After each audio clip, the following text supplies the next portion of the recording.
नमस्कार, देवभूमि IAS academy के YouTube channel में आपका स्वागत है। आज का विशेष टॉपिक है उत्तराखंड लोक सेवा आयोग द्वारा वर्तमान में जो विज्ञप्तियां जारी की गई हैं और उत्तराखंड यूपीएसएससी के द्वारा उनसे संबंधित कुछ विशेष फैक्ट जानकारी आपके सामने रखता हूं।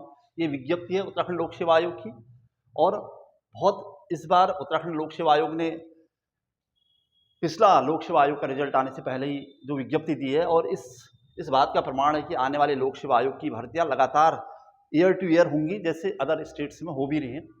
और ये बहुत अच्छा संकेत है आने वाले स्टूडेंट्स के लिए और उन लोगों के लिए और ज़्यादा अच्छा संकेत है जो अब वर्तमान में तैयारी में जुटे हुए हैं।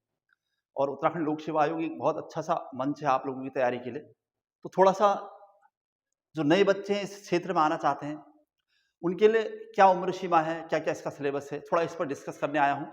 और थोड़ा सा शुरुआत करता हूँ कि लंबा सा टॉपिक है ये भी अपने आप में। आप लोगों ने वैसे सिलेबस सब देख लिया होगा। चलिए शुरुआत करता हूँ फटाफट से। उत्तराखंड लोक सेवा आयोग का ये विज्ञापन है सामने, upsc.uk.government.in वेबसाइट इसकी, ये आप इससे वाकिफ हैं पहले से। उत्तराखंड राज्य सिविल जो पहली बार ये वीडियो उन लोगों को समर्पित है जो लोक सेवा आयोग में अब आना चाहते हैं और इस उम्मीद से कि अब लोक सेवा आयोग हर साल ये विज्ञप्ति निकालेगा और इसलिए अपना ब्राइट फ्यूचर देखते हुए, और वो उनको अभी इस बारे में बहुत ज़्यादा नॉलेज भी नहीं है, तो इसको बेस मानकर मैं इस वीडियो को बना रहा हूँ। तो इसको उत्तराखंड सम्मिलित राज्य सिविल प्रवर शब्द लिखा रहता है इसमें, अपर मतलब अब अपर अधीनस्थ चयन आयोग। और अगर वो लोअर पीसीएस हुआ तो यहाँ पर अंतर आएगा आपका, बस इसको ध्यान रखना। खैर फिलहाल जो अपर यानी पीसीएस का जो विज्ञापन आया उसके अनुसार विज्ञापन की तिथि ये आपने देख ली होगी, 14 मार्च 2024 को विज्ञापन आया था और ऑनलाइन आवेदन भरने की तिथि है 3 अप्रैल 2024 की रात 12 बजे। ठीक है। अच्छा, परीक्षा शुल्क net banking debit card credit सभी से हो जाएगा इनके सबके, और 3 अप्रैल 2024 तक का समय अवधि है, रात 12 बजे तक का। आप इसी टाइम पीरियड में अपना आवेदन फॉर्म भर दें। और बाद में संशोधन की तिथि भी हालांकि इसमें दी है, मेंशन कर रखी है, देखिए 9 से 18 अप्रैल के बीच रहेगी। तो बस आपको किस खास क्या इसमें देखना है, ये तो इसके खैर महत्वपूर्ण निर्देश हैं, जो भी निर्देश यहाँ पर लिखे होंगे। लेकिन मेनली ये रहता है कि कोई भी बच्चा शुरुआत में सोचता है कि मैं क्या फॉर्म भरने के एलिजिबल हूँ, मैं भर सकता हूँ नहीं भर सकता हूँ, मेरे इंटरमीडिएट में या ग्रेजुएशन में मेरे इतने परसेंटेज हैं, या मैं फॉर्म भरने के योग्य हूँ नहीं। तो इसका परसेंटेज से कोई लेना देना नहीं है। आपकी ग्रेजुएशन किसी भी स्टेज में होनी चाहिए और आपको 21 वर्ष की उम्र हो जानी चाहिए। अगर ऐसा सब है तो आप आराम से फॉर्म भर सकते हैं। और कुछ विशेष इसमें जो ट्रेड हैं उसमें, जैसे विधि से मान्यता प्राप्त या लॉ से डिग्री आपके पास होनी चाहिए, उनके लिए विशेष रूप से यहाँ पर मेंशन कर रखा होगा। मैं उनको सब दिखाता रहूँगा। मेनली फिलहाल आपको खास पॉइंट पर ले जाता हूँ, जहाँ खास कीवर्ड्स हैं। ये सब चीज़ें इसमें बहुत सारे पेज, 78 पेजेज हैं यहाँ पर, तो इसमें देख लेते हैं क्या खास है। ये सारी चीज़ें बता रखी कि किस प्रकार से आपको प्रमाण पत्र लगाने हैं, कौन कौन से लगाने हैं। इसको आराम से आपको पढ़ने से, मतलब फॉर्म भरने से पहले आराम से, अभी आपके फ़ोन में आ चुके होंगे पीडीएफ, इसको अच्छी तरह से पढ़ लें और फिर उसको 2-3 बार पढ़ने के बाद फिर अच्छी तरह से इसे देख लें, मतलब किस टाइप से आप इसको भर सकते हो नहीं। और इसमें पहले प्रारंभिक परीक्षा होती है, प्री होता है, प्री एग्जाम। उसके बाद प्री एग्जाम में 2 पेपर होंगे, प्री यानी जीएस और फिर सीसेट का। सीसेट क्वालिफाइड होता है और जो जीएस है उसी के बेस पर मेरिट बनती है। ये बात यहाँ पर लिखी हुई है कि प्रारंभिक परीक्षा में सफल और अर्ह अभ्यर्थियों के लिए मुख्य परीक्षा का आयोजन हल्द्वानी, हरिद्वार और कहाँ इसके सेंटर होंगे, मेंस के यहाँ ये सेंटर, यहाँ पर की बात, ये चीज़ें खास हाईलाइट कर रखी है। तो चलिए चलता हूँ अब आगे की तरफ, क्या क्या खास बातें इसमें जो आपने ध्यान रखनी है। मेंस का जो सिलेबस है वो भी सब बताऊंगा, लेकिन संभावित ये चीज देखिए कि प्रश्नगत परीक्षा के सापेक्ष प्रारंभिक परीक्षा, ये जो कि ऑब्जेक्टिव टाइप का होगा, का आयोजन माह जुलाई में संभावित है। ये संभावित है, अभी बस आपको तैयारी का भरपूर समय मिलेगा, उम्मीद है। फिलहाल जुलाई 2024 के हिसाब से आपको तैयारी करनी चाहिए। चलिए देखते हैं और खास बातें, कौन कौन से पद हैं यहाँ पर। देखिए डेट के साथ जो खास रिक्तियां हैं उसमें डिप्टी कलेक्टर के पद है यहाँ पर, और 9 रिक्तियां हैं यहाँ पर है टोटल। जनरल 8 की और 1 ओबीसी के लिए टोटल। अनारक्षित महिला यहाँ पर भी सब मेंशन कर रखा है। पुलिस उपाधीक्षक 17, 9, 4 और 3 यानी 9 जनरल के लिए, एससी के लिए 4 और ओबीसी के लिए 3। इस टाइप से यहाँ पर सारा मेंशन कर रखा होगा। जिला कमांडेंट, मतलब बहुत अच्छी सी पोस्ट भी है और जो लोग नए युवा हैं उनके लिए अच्छा मौका है। पंचायती राज में और कार्य अधिकारी, जिला ग्रामोद्योग अधिकारी, उसके लिए सब अलग अलग पदों को यहाँ पर सब दिखा रखा है, मेंशन कर रखा है। चलिए आगे बढ़ जाता हूँ। इसी के साथ ये बहुत सारे राज्य कर आयुक्त या सहायक आयुक्त वगैरह, कोषाधिकारी, कर विभाग, वित्त विभाग में, और सहायक नगर आयुक्त, बहुत सारे पोस्ट हर फील्ड में है यहाँ पर। कुल 89 पोस्टेज यहाँ पर देखने को मिल रही हैं। चलिए ये भी यहाँ पर दिखा रखा है कि डिप्टी कलेक्टर, पुलिस उपाधीक्षक, जिला कमांडेंट, होमगार्ड। ये आराम से आप पढ़ोगे और उसके बाद धीरे धीरे अब आगे की ओर बढ़ जाओगे। फॉर्म भरने की तरीकों को भी यहाँ पर दिखा रखा है आराम से, क्या क्या किया जाना चाहिए। शैक्षिक अर्हता के बारे में कि आप फॉर्म भर सकते हो नहीं, वही मैं बता रहा था आपको। यहाँ पर अभ्यर्थियों को आवेदन पत्र स्वीकार किए जाने की अंतिम तिथि तक भारत में विधि द्वारा स्थापित किसी मान्यता प्राप्त विश्वविद्यालय से स्नातक उपाधि, जो बात मैं पहले कह रहा था, धारित होनी चाहिए। इसका उल्लेख अभ्यर्थी अपने ऑनलाइन आवेदन के निर्धारित स्तंभ में अवश्य करें। ठीक है, मतलब आपको स्नातक होना है किसी भी स्ट्रीम से, साइंस, आर्ट, कॉमर्स, उससे कोई लेना देना नहीं है उसका, और कोई परसेंटेज से कोई लेना देना नहीं। बहुत सारे बच्चे फ़ोन करके पूछते हैं मेरी इतनी परसेंटेज है, मैं इसको भर सकता हूँ नहीं, है ना। तो ये सब आपको ध्यान रखना होगा।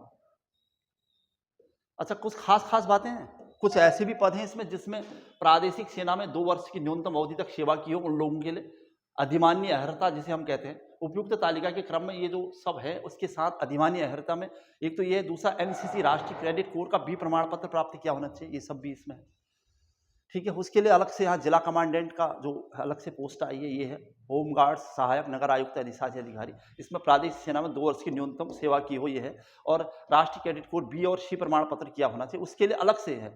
मतलब अगर ये वाला जिला कमांडेंट, होमगार्ड, सहायक संभागीय परिवहन अधिकारी के लिए बात आप सोच रहे हैं तो आपके पास ये डिग्री होनी चाहिए, इसका ध्यान रखिएगा। चलिए, जिला पंचायत अधिकारी के लिए कुछ विशेष है, तो इसमें प्रादेशिक सेना में न्यूनतम 2 वर्ष की अवधि तक सेवा की हो, और राष्ट्रीय सेवा योजना का सी प्रमाण पत्र आपके पास हो, या राष्ट्रीय क्रेडिट कोर का बी प्रमाण पत्र आपके पास हो। अगर आप केवल जिला ग्रामोद्योग भर रहे हैं तो तब एक प्रादेशिक सेना में 2 वर्ष की न्यूनतम अवधि तक सेवा की हो, और ये बी प्रमाण पत्र आपके साथ, और खादी ग्रामोद्योग आयोग का संस्थाओं से खादी का 10 माह का प्रशिक्षण ट्रेनिंग आपने ली हो। ये विशेष है, अलग से, ये कॉमन स्टूडेंट्स के लिए नहीं है, तो इसको भी आपको ध्यान रखना है। और उप शिक्षा अधिकारी, स्टाफ ऑफिसर, विधि अधिकारी, तो यहाँ पर मैंने कहा ना, जैसे कुछ विशेष लोगों के लिए और भी अच्छा अवसर है कि विधि अधिकारी, उप शिक्षा अधिकारी, इसमें भारत में विधि द्वारा स्थापित किसी विश्वविद्यालय से शिक्षा शास्त्र में स्नातक, बीएड हो, शिक्षा शास्त्र एजुकेशन, प्रादेशिक सेना में 2 वर्ष की न्यूनतम अवधि तक सेवा, और राष्ट्रीय क्रेडिट कोर का बी प्रमाण पत्र। और परवीक्षा अधिकारी के लिए विशेष है, किसी एक मान्यता प्राप्त विश्वविद्यालय से विधि स्नातक आपको होना चाहिए, और सामाजिक कार्य का व्यवहारिक अनुभव होना चाहिए। ये है तो आप उसके काबिल हो। शारीरिक मापदंड पुलिस उपाधीक्षक के लिए खासकर यहाँ पर शारीरिक मापदंड, इसमें फिजिकल का भी ध्यान रखना आपने, ये महिला और पुरुष के लिए अलग से यहाँ पर मेंशन है। और उसके अलावा सीना की माप वगैरह, इनकी भी यहाँ पर माप होनी, शारीरिक वजन का सब आपको देखना है इसमें क्या खास बातें हैं, मतलब थोड़ा सा फिजिकल का भी इसमें रोल है। अच्छा, जिला कमांडेंट के लिए भी वही बात कि इसमें उसका फिजिकल होना है, तो खास बातें यहाँ पर दिखा रखी हैं, और बहुत ज़्यादा काम का हमारे लिए है, लेकिन मेनली ये था 8वां जो पॉइंट है, इसको भी देखना है। आयु सीमा न्यूनतम 21 वर्ष और अधिकतम 42 वर्ष निर्धारित। आयु की गणना निश्चय, इस डीटी को ध्यान रखना, कौन भर सकता है। कभी कभी ये होता है कि मैं 42 के आसपास हूँ, भर सकता हूँ कि नहीं, या मैं 21 पहुँचा हूँ या पहुँचने वाला हूँ, कहाँ तक, तो ये बात ध्यान रखना। 8 नंबर जो है, आयु गणना की विनिश्चयात्मक तिथि 1 जुलाई 2024 है। अभ्यर्थी की आयु 1 जुलाई 2024 को न्यूनतम 21 वर्ष होनी चाहिए तथा 42 वर्ष से अधिक नहीं होनी चाहिए। अर्थात अभ्यर्थी का जन्म 1 जुलाई 2003 के बाद 2 जुलाई 1982 से पूर्व का नहीं हो, मतलब 2 जुलाई 1982 से पहले जन्मे हैं तो आप इसे नहीं भर सकते, मतलब जो बड़ी एज वाले हैं, और छोटी तो 21 साल पूरी हो जानी चाहिए। ये इंपॉर्टेंट है, इस बात को आपको देखना पड़ेगा। 8वां नंबर है जो। अच्छा, छूट का जहाँ तक प्रावधान है, छूट किन किन के लिए है खासकर, उसमें किसको छूट प्रदान की जाएगी, यहाँ पर अनुसूचित जाति, जनजाति और अन्य पिछड़ा वर्ग, ओबीसी, एससी, एसटी और ओबीसी, इनको शासनादेश संख्या 10 के अनुसार अधिकतम 5 वर्ष की छूट का प्रावधान, तो ये भी इसमें मेंशन है। और क्या खास है, उत्तराखंड के दिव्यांग लोगों के लिए भी है, उन्हें भी 5 वर्ष की छूट रहेगी। और स्वतंत्रता संग्राम सेनानी आश्रित अभ्यर्थियों के शासनादेश के साथ उन्हें भी 5 वर्ष की छूट रहेगी। मतलब 5-5 वर्ष की छूट एससी के लिए है, एसटी के लिए है, ओबीसी के लिए है, दिव्यांग के लिए है, और स्वतंत्रता संग्राम सेनानी के लिए। ये खास बातें इसमें कही गई है। चलिए, उम्मीद करता हूं कि आप इसे अच्छी तरह से पढ़ने के बाद समझेंगे और अच्छा, जो खास बिंदु है इसमें उसे भी एक बार देख लेता हूँ। मतलब 21 साल की अनिवार्यता है इसमें और 42 साल तक आप इसे भर सकते हैं। चलिए और देख लेते हैं कुछ। जिन चीज़ों को आपने फॉर्म भरते वक्त ध्यान रखनी है, शासनादेश है, इनको आप एक बार पढ़ लीजिएगा, बहुत ज़्यादा महत्वपूर्ण तो है नहीं, लेकिन फॉर्म भरने में क्या-क्या खास बातें, क्षैतिज और हॉरिजॉन्टल रिजर्वेशन का भी इसमें एक्सप्लेनेशन है, क्या कह रखा है। और चरित्र प्रमाण पत्र वगैरह, वैवाहिक स्थिति, शारीरिक क्षमता, ऑनलाइन आवेदन किए जाने हेतु प्रक्रिया, ऑनलाइन आवेदन की पूरी प्रोसेस नंबर 15 यानी 15 नंबर में पूरी प्रोसेस बता रखी है, कैसे करना है, प्रोसीजर है पूरा, है ना। ये आप वैसे भी आप ऑनलाइन आवेदन करेंगे तो सही सब वहाँ पर आपको दिख जाएगा, लेकिन फिर भी यहाँ पर पूरी प्रोसेस दिखा रखी है कि क्या करना है। अच्छा, आवेदन शुल्क की बात जहाँ तक है तो शुल्क को भी यहाँ पर मेंशन कर रखा है। जो अनारक्षित है उसके लिए ये सब शुल्क है, टोटल इतना। अन्य पिछड़ा वर्ग के लिए ये 172.30 ₹172 का, और यहाँ पर SC ST 82 रुपये का, आर्थिक रूप से 172 रुपये का EWS के लिए, और दिव्यांगजनों के लिए 22 रुपये का, और उत्तराखंड के अनाथ बच्चों के लिए कोई शुल्क नहीं है। फॉर्म भरने का जो शुल्क है ये भी थोड़ा सा आपने ध्यान रखना है। अच्छा, और जो हमें देखना पड़ेगा इसमें, स्क्रीनिंग परीक्षा का जिक्र हुआ है, यहाँ पर खास लिखा हुआ है। देखो, प्रारंभिक परीक्षा जो हमारी होगी, मतलब प्री एग्जाम जो होना है हमारा, मेंस तो बात की बात है, जो प्री एग्जाम होना, 2 पेपर होने हैं उसमें। प्रारंभिक परीक्षा एक छठवीं परीक्षा है, स्क्रीनिंग है ये, जिसमें अंक मुख्य परीक्षा और साक्षात्कार के अंकों के साथ जोड़े नहीं जाएंगे। मतलब प्री एग्जाम होता है जो हमारा फर्स्ट, उसके अंक नहीं जुड़ते, बस वो एक हिसाब से क्वालिफाइंग टाइप का है, और लेकिन उसमें मेरिट बनेगी आपकी। प्रारंभिक परीक्षा में वस्तुनिष्ठ प्रकार के 2 प्रश्न पत्र होंगे, और प्रश्नों के मूल्यांकन में ऋणात्मकता पद्धति, मतलब माइनस मार्किंग भी है, ये भी लिखा हुआ है। और प्रारंभिक परीक्षा में द्वितीय प्रश्न पत्र जो सामान्य बुद्धिमत्ता परीक्षा वस्तुनिष्ठ प्रकार का है, वो भी ऑब्जेक्टिव होगा, कह रहा है। उसमें अभ्यर्थी को न्यूनतम 33% अंक प्राप्त करना अनिवार्य है। मतलब जो सेकंड पेपर होगा आपका प्री एग्जाम का, वो क्वालिफाइड है, 33% मार्क्स लाना अनिवार्य होगा उसको। और जो पहला पेपर होगा GS का, उसी के बेस पर आपकी मेरिट बनेगी, तब आप मेंस दे पाएंगे। ठीक है, ज़्यादा उसकी शर्तें लिखी हैं सब, ये आपको आराम से एक बार पढ़ना ही है। चलिए, जहाँ खास बातें मैं वो कवर कर दे रहा हूँ, किसके लिए क्या खास बातें की है। और परसेंटेज का कोई इश्यू नहीं है, यहाँ पर परेशान होने की ज़रूरत नहीं है। तो सभी लोग, उत्तराखंड के युवा, फॉर्म भर सकते हैं और अनुभव ले सकते हैं आगे के लिए, क्योंकि फिर अभी लगातार अगर मंथली हर साल होता है तो फिर आपके लिए बहुत अच्छा संदेश है कि भैया PCS की तैयारी अब आराम से कर सकते हैं और अनुभव ले सकते हैं। तो वो नए युवा जो अनुभव लेने के लिए यहाँ पर हैं, और इनके कोड के नाम, नगर कोड वगैरह सब यहाँ पर मेंशन है। अच्छा, चलिए अब थोड़ा सा पेपर की बात करता हूँ।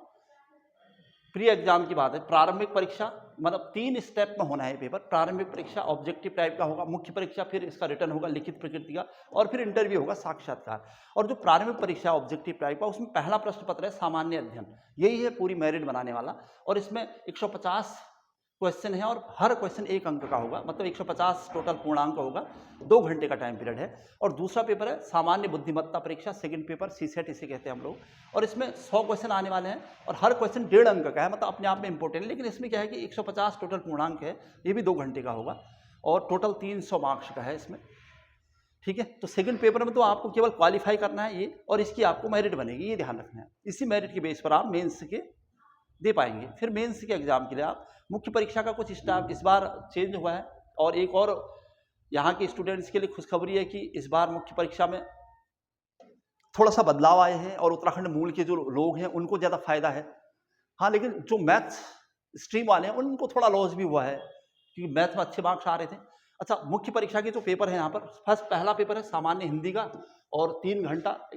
उसके बाद निबंध का 3 घंटा, 150 मार्क्स निबंध, 150 मार्क्स सामान्य हिंदी। फिर उसके बाद सामान्य अध्ययन फर्स्ट पेपर होगा। इसमें क्या है, UPSC की तर्ज पर भारतीय विरासत और संस्कृति, विश्व का इतिहास और भूगोल, 3 घंटा, ये भी 200 मार्क्स का है। उसके बाद सेकंड पेपर इसका है शासन व्यवस्था, संविधान, शासन प्रणाली, सामाजिक न्याय और अंतर्राष्ट्रीय संबंध, 200 मार्क्स का। उसके बाद नेक्स्ट है प्रौद्योगिकी, आर्थिक विकास, जैव विविधता, पर्यावरण सुरक्षा और आपदा प्रबंधन, 200 मार्क्स का। सामान्य अध्ययन, नीति शास्त्र, सत्यनिष्ठा, ये आपका जो महत्वपूर्ण पेपर है, और ये भी 200 मार्क्स का है। और जो इस बार एक्स्ट्रा ऐड किया गया है, इसको बहुत ध्यान रखना आपने, 7वां पेपर और 8वां पेपर। सामान्य अध्ययन 5वां पेपर, उत्तराखंड राज्य की जानकारी, तो ये भी आपका 200 मार्क्स का है। और उत्तराखंड राज्य की जानकारी सेकंड पेपर, इसमें इतिहास भूगोल वगैरह सभी होगा। तो एक हिसाब से उत्तराखंड की कल्चर और भूगोल होगा, एक में उत्तराखंड का इतिहास होगा। टोटल यानी 400 मार्क्स में आप लीड करोगे यहाँ पर। तो ये 1500 मार्क्स का टोटल मेंस का पेपर होगा, ध्यान रखिएगा। और इसमें साक्षात्कार जो इंटरव्यू होता है उसके 150 मार्क्स जोड़ेंगे तो टोटल 1650 1650 मार्क्स का उत्तराखंड पीसीएस विद इंटरव्यू होगा। रिटर्न टोटल कितना है 1500 मार्क्स का और 150 मार्क्स का आपका इंटरव्यू होगा। बस तो ये था खास प्री एग्जाम का एक मोटा मोटा अनुमान। जब आप ये सब क्वालिफाई कर जाओगे उसके बाद आप मेंस के लिए दे पाओगे। और मेंस का डिटेल देखा था हमने, पर तब इंटरव्यू और उसके बाद की फाइनल प्रोसेस पूरी होगी। थोड़ा सा सिलेबस की तरफ देखोगे आप, जैसे फर्स्ट पेपर का सिलेबस क्या पढ़ा जाए, किन बुक से, कोई जैसे फोन करके पूछते हैं सर उत्तराखंड पीसीएस में क्या पढ़ें, कौन सी किताब पढ़ें, कोई एक बुक नहीं पढ़ सकते आप, आपको कंप्लीट तैयारी करनी पड़ेगी, बेस स्ट्रॉन्ग करने पड़ेंगे, पिछले साल के सारे पेपर को छानना पड़ेगा।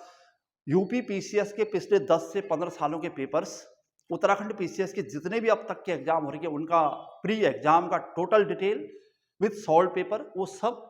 और उसके अलावा जो मतलब पिछले विगत कई वर्षों में जो एग्जाम हो रहे हैं किसी भी फील्ड में, लोअर पीसीएस, यूपी का, यहाँ का, हिमाचल का, जहाँ भी, उन सारे क्वेश्चन पेपर्स को आप छान मारें। अगर ये पेपर जुलाई में हो जाता है तो तब आपको इस टाइप से तैयारी करनी चाहिए। पहले से एनसीईआरटी उठाओगे तो बहुत समय लगेगा। हाँ, ये है कि जिन लोगों ने सब पढ़ाई ठीक ठाक कर रखी है वो एनसीईआरटी उठा सकते हैं, उनको थोड़ा सा मेंस में लिखने में उससे फायदा होगा। लेकिन फिलहाल बहुत ज़्यादा समय नहीं है, लेकिन आपको थोड़ा सा एक्टिव रहना पड़ेगा, समय देना पड़ेगा। चलिए फटाफट से, सिलेबस तो आपको वैसे जनरली पता है। इस सिलेबस को ना आप अपने जहाँ पर आपका स्टडी रूम है वहाँ पर सिलेबस को निकाल के रख दें, आराम से रोज इसका अध्ययन करें ताकि आपका सिलेबस बाय हार्ट याद हो। और इस सिलेबस को अपने बुक्स या कॉपीज में भी एक जगह रख दें ताकि इसे देखते रहें। वैसे जनरल सिलेबस है जो हम पढ़ाते रहते पहले से। तो ये है उत्तराखंड का इतिहास, प्रागैतिहासिक, मौर्य काल, गुप्त उत्तर गुप्त काल, भारत में इस्लाम का आगमन मध्यकाल, मुगल साम्राज्य वगैरह, यूरोपियों का आगमन आधुनिक काल में, भारत के वायसराय, ये सब, भारत में राष्ट्रवाद का विकास, राष्ट्रीय आंदोलन, राष्ट्रीय कांग्रेस, विश्व युद्ध और राष्ट्रीय, यहाँ पर विश्व युद्ध भी मेंशन कर रखा है, प्रथम विश्व युद्ध का जिक्र हुआ है। ये थोड़ा सा वर्ल्ड हिस्ट्री का पार्ट दिख रहा है, और तो आधुनिक इतिहास का ही सब कुछ है। अच्छा, उत्तराखंड, यहाँ पर इतिहास के साथ उत्तराखंड का इतिहास भी दिख रहा है। देखिए ये हम लोग पूरी तरह से पढ़ाते हैं, उत्तराखंड का इतिहास पूरा डिटेल यहाँ पर हमने कवर कर रखा है। अच्छा, उत्तराखंड का इतिहास एक महत्वपूर्ण टॉपिक बन सकता है आपके लिए। और भूगोल में भारत और विश्व का भूगोल पूरे वही जो हम लोग लगभग कवर कराते रहते हैं। और भारत का भूगोल में फिर उत्तराखंड का भूगोल भी, ये भी आपको विशेष रूप से ध्यान रखना है। तो ये जनसंख्या, अनुसूचित जाति जनजाति, उत्तराखंड में खास बातें। इस बार उत्तराखंड की बुक में कुछ मेंस के टॉपिक भी हम लोग कवर करेंगे। और उत्तराखंड ऑल इन वन जो मेरे द्वारा लिखी गई किताब है उसको एक कंप्लीट बुक बनाने का प्रयास कर रहे हैं, तो ध्यान रखिएगा, ये आपके काम आ सकती है। और दूसरा है भारतीय राज्य व्यवस्था, पॉलिटिकल साइंस में, इसमें वही सेम जो पॉलिटिकल सब्जेक्ट होता है उसमें बहुत ज़्यादा चेंजेस नहीं है, ये सब आप जनरल में पढ़ते रहते हैं। अंतर्राष्ट्रीय की बात करें, जैसे संयुक्त राष्ट्र, अंतर्राष्ट्रीय संस्थाएं वगैरह, ये सार्क, आसियान, साप्टा, क्षेत्रीय संगठन जैसे सार्क वगैरह, आसियान, ये सब है। इसमें मानवाधिकार, वैश्वीकरण, ब्रिक्स और भारत के लिए इसका महत्व, ये सब नॉर्मल टॉपिक है, जनरल जो हर जगह मेंशन है पहले से, ठीक है। अच्छा, भारत का संविधान, ये पूरा डिटेल है यहाँ पर। पंचायती राज से भी प्रश्न है, तो पंचायती राज में संविधान 73वां 74वां संविधान शुद्ध का डिटेल देखना है आपने।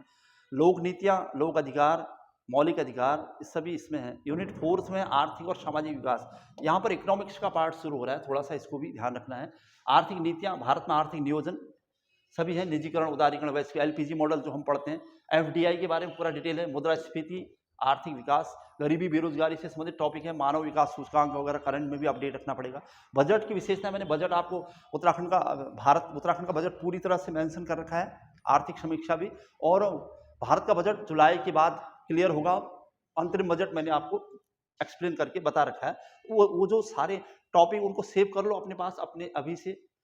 योजनागत राष्ट्रीय विकास परिषद, बीमा योजनाएं, अंतर्राष्ट्रीय स्तर पर WTO वगैरह, world bank, IMF, ASEAN, APEC, BRICS, FERA वगैरह सभी कुछ है यहाँ। साफ्टा, सार्क की नीतियाँ। और उत्तराखंड पर भी यहाँ पर इन चीज़ों को विशेष से ध्यान रखना, आप यहीं पर आप लीड कर सकते हो उत्तराखंड के स्टूडेंट होने के नाते। अर्थव्यवस्था और बजट की मुख्य विशेषताएं देखिए, प्राकृतिक और ऊर्जा संसाधन, व्यापार, वाणिज्य, उद्योग वगैरह, ये सब आर्थिक और योजनागत, कृषि, पशुधन, खाद्यान्न सुरक्षा, लोकवृत्ति, राजकोषीय नीति, जनगणना उत्तराखंड का विशेष है, खासकर इसको ध्यान रखना आप। तो हर जगह उत्तराखंड जोड़ा गया है, देखिए। तो फिर है सामान्य विज्ञान और साइंस एंड टेक का क्षेत्र है। ये देखो सामान्य विज्ञान और प्रौद्योगिकी, इस पर थोड़ा सा आपको दिक्कत होगी, खासकर आर्ट्स स्ट्रीम के स्टूडेंट्स को। इसको अभी से अपना पढ़ना शुरू कर दीजिएगा। जनरल साइंस होगा इसमें, भारत में प्रौद्योगिकी, इतिहास, साइंस एंड टेक का भी पोर्शन है इसमें।